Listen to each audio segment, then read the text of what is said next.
Hey everyone, this is Phoenix Tremaine, and this is my quick review of the Have and Have Nots.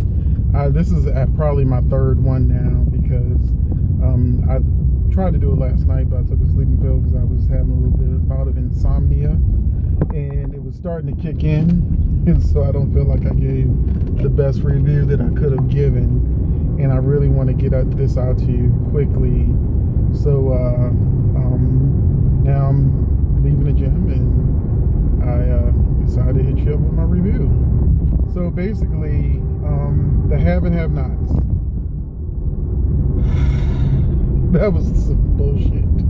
I really didn't like that episode of the Have and Have Nots, because I just praised the Have and Have Nots for the beginning of the season, of how great it was, all the changes it made, how they don't do the long scenes anymore, the acting had improved, they were giving us what we wanted, we were getting all of the drama, and and even a little more cattiness, and Veronica, who I never liked, had become a more likable villain.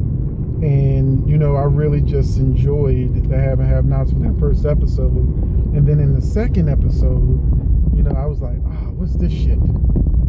Like, it didn't go back to the long scenes and different things like that I really was disgusted by. And a couple of more actors had upped their game as far as their acting. So it wasn't a total loss. So I was like, okay, I'll give them this one. The episode was okay. It wasn't good. It wasn't, but, they can have one misstep. And then that third episode happened, and I was like, oh, shit, we're back on board. This is a good one. Had me on the edge of my seat. I was really enjoying it. And now we come to the new episode, and I'm like, this is worse than the fucking second episode. I mean, 16 minutes. We were watching Hannah with David, Veronica, and Benny in that scene for 16 fucking minutes. Okay, they went to commercial, came back, was still on the same fucking scene.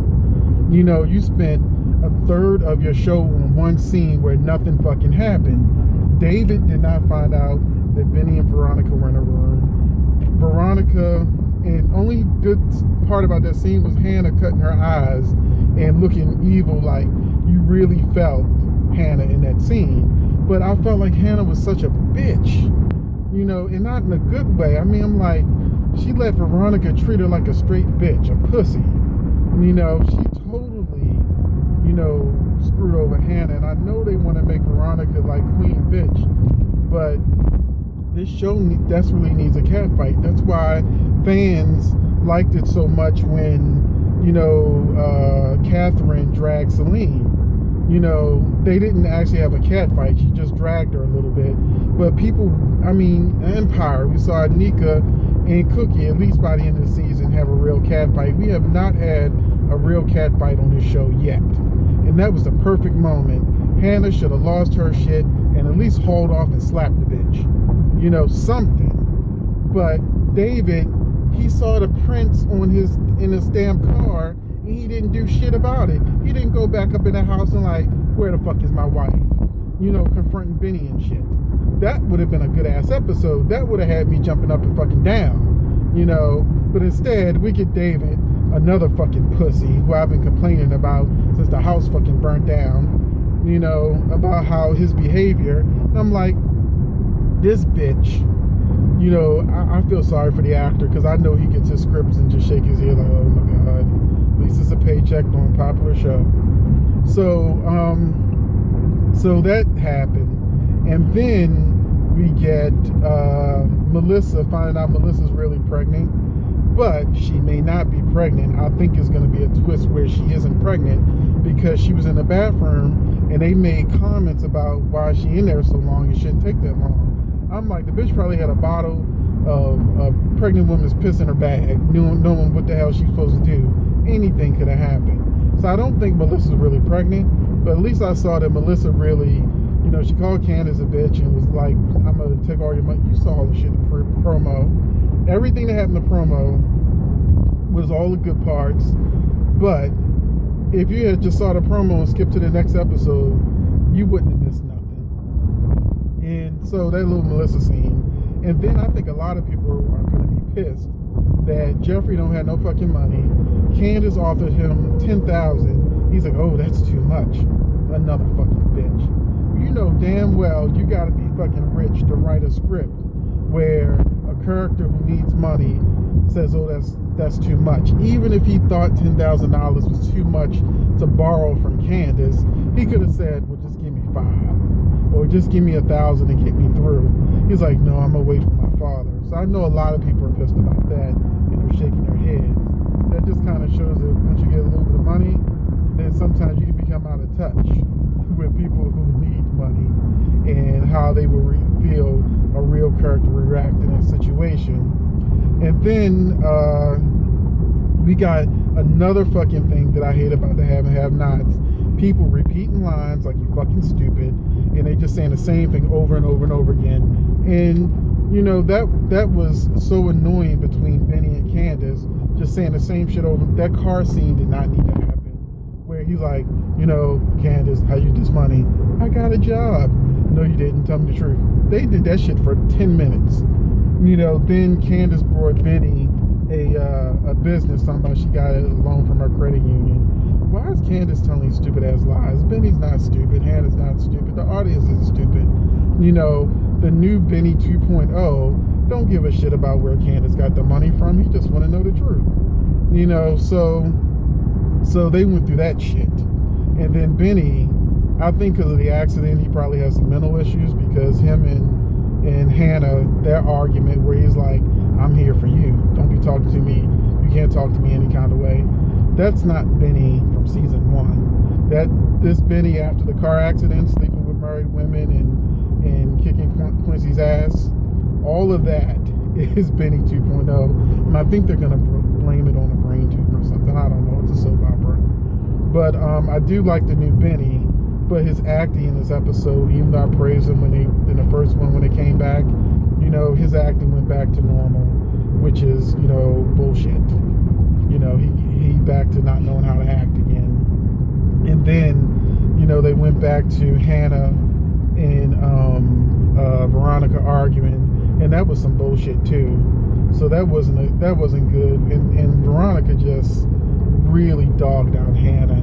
And I thought Tyler cared a little bit more about Hannah's character to not let Veronica just run over her so much in her house and on her property after sleeping with her son. You know, that was back to being the Veronica that we can't like. You know, if Hannah was time enough for Veronica, then the scene would have been better.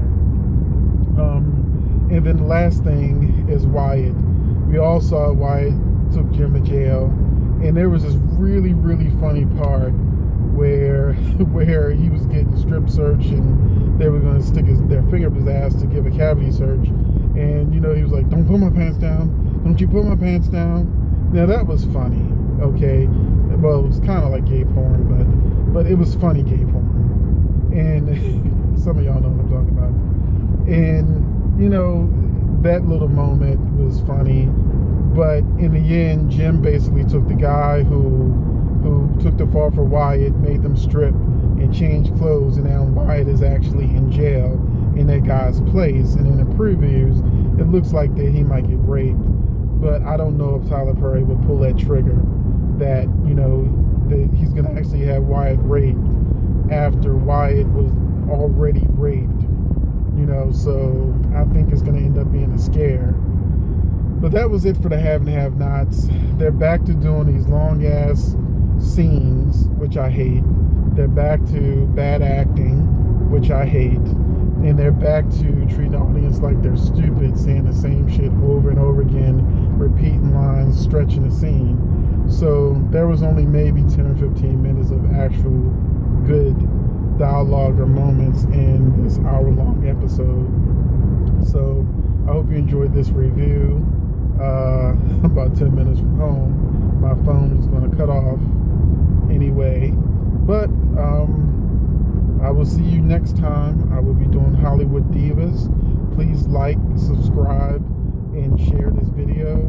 I'm going to put put a clip to one of my productions at the end of this. I hope you enjoy it. I hope you watch it. My website is webseriesandmovies.com, and I will be putting all the links and everything, on the video so that you can hopefully enjoy my production as well. I have a soap opera called Thirsty, and that's on my website. I'm about to put episode 2 on. The season's already finished. We had it on DCTV and Baltimore Channel 75 already, so the show's already aired on television. But now it's making its debut online, and so hopefully you're enjoying the first episode that's online, and that you'll enjoy the next episode, episode 2. So hopefully you enjoy Thirsty, and also my talk show, The Hard Truth, is on now as well. So check out my stuff, and my next review is probably going to be Hollywood Divas, the second one, and hopefully Countess Vaughn is as entertaining in this episode as she was the last. So check out my reviews, my shows, and thank you for watching. What would you do if your partner wanted to do something freakier than you're used to? Would you just consent? No, what would be your limit? Let's ask that question.